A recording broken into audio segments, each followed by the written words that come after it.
All hearts. According to the law of attraction, it is not just thought that brings manifestation.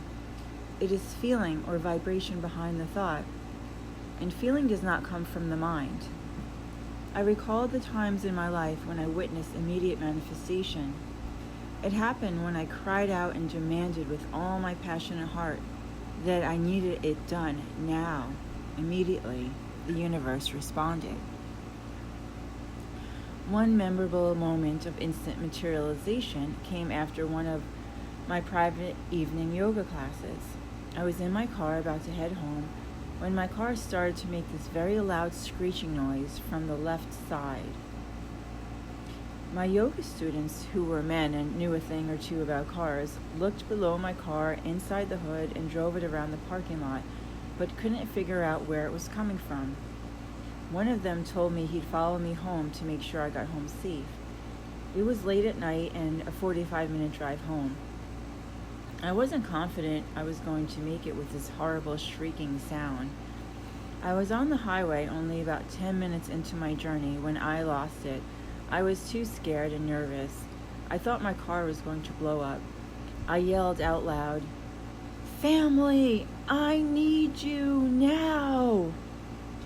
As soon as I yelled that declaration, the sound went shoo and was gone. It sounded like it was just sucked away.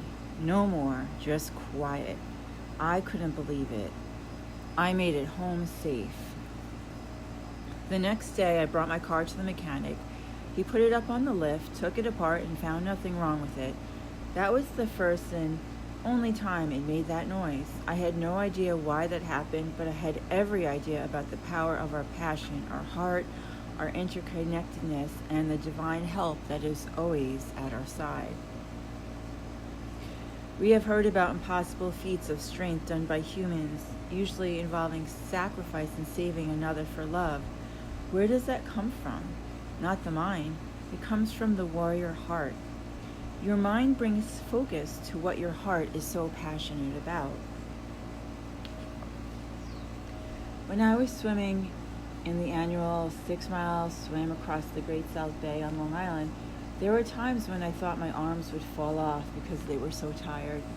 In my mind, I imagined the scenario of my daughter on the other side in danger. What would I do? I would swim with all my might and strength to get to the other side to save her, of course. Where does that strength and power come from? You might think your mind, but it does not. It comes from your warrior heart. Trust your gut. I got my first experience with my brave heart here in Hawaii. I was sitting on the beach with Karma, people watching, when I noticed a huge group of tourists pouring onto the beach. Immediately, about 6 young adults went right into the water. I was surprised because this particular beach was not a swimming beach. It had too many rocks, a strong current, and no lifeguard, with a warning sign. It's good for snorkeling on calm days, boogie boarding if you have fins, and surfing if you are experienced. I've seen so many people come out of the water all bloodied up from not knowing. I was about to leave and to go grab some grinds, but something in my gut told me to stay. I sat for about 20 minutes or so and watched them drift farther and farther out into the ocean until I could just see their heads bobbing up and down. I thought, they must be experienced swimmers to be out that far. Then I heard, "Help, help, help," from one of the girls. One of the men in their group jumped into the water and brought back the girl and 2 others. She was crying, mascara running down her cheeks. She said they had been trying to get back to shore the whole time, but they got too tired. There were still 3 more out there. I jumped up, ran to my minivan, whipped off my dress, naked on the side of the road, didn't care, threw on my bikini, grabbed my surfboard, sprinted to the ocean, and paddled out. There was no thinking involved with this decision, only praying. If I had stopped to think, I would not have gone out. The waves were big, the sets were building, the current was strong.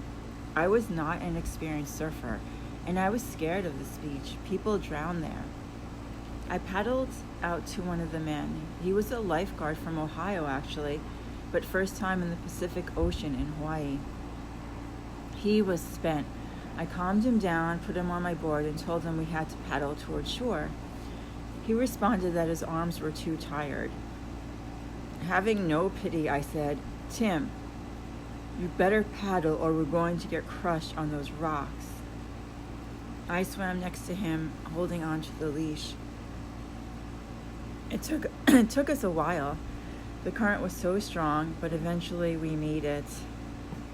After it was all over, I sat in my van, my whole body shaking, the adrenaline still coursing through my veins as I thought about what just happened. I couldn't believe I did that. And this is an example of what's in our divine blueprint, what's written on our hearts, the power, the strength, the courage to do something you would never do if you stop to think. Thinking is overrated.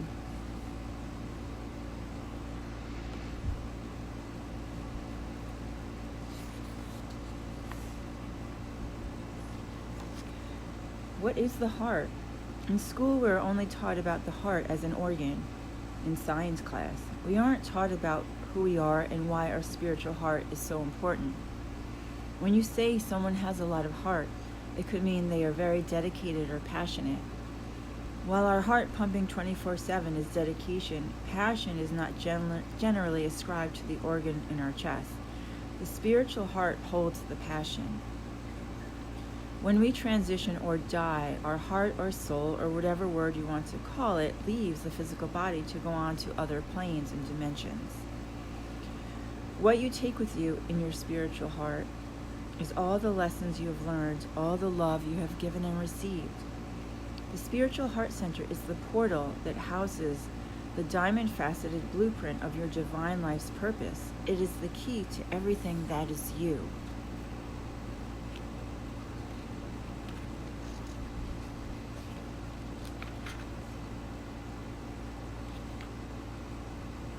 The saying, "home is in your heart," makes a lot of sense. You are your home. We were born to live from the frequency of the heart. The world, school, and society programmed us to live from our linear minds and our left brain. Our ego mind was meant to be a tool for our incarnation, but the tool took over. This is our time to recognize this and start living from the heart frequency. There is nothing we need to do, for our heart is perfect. The only thing we need to focus on is quieting the mind so the heart can lead and do the thinking. It's not easy, but it's everything. For me, what's in a person's heart is more important than their beliefs. In Fearless Freedom Becoming Soulfire, I talked about living from your heart. I was speaking the words and believed them to be true, but had yet to fully embrace the concept into my being and my life fully. I still struggled with the ego mind loops and living in my head. I know my head is not where the truth is, where the joy is. The mind analyzes, worries, and obsesses. The heart does not do these things. The heart only feels and knows.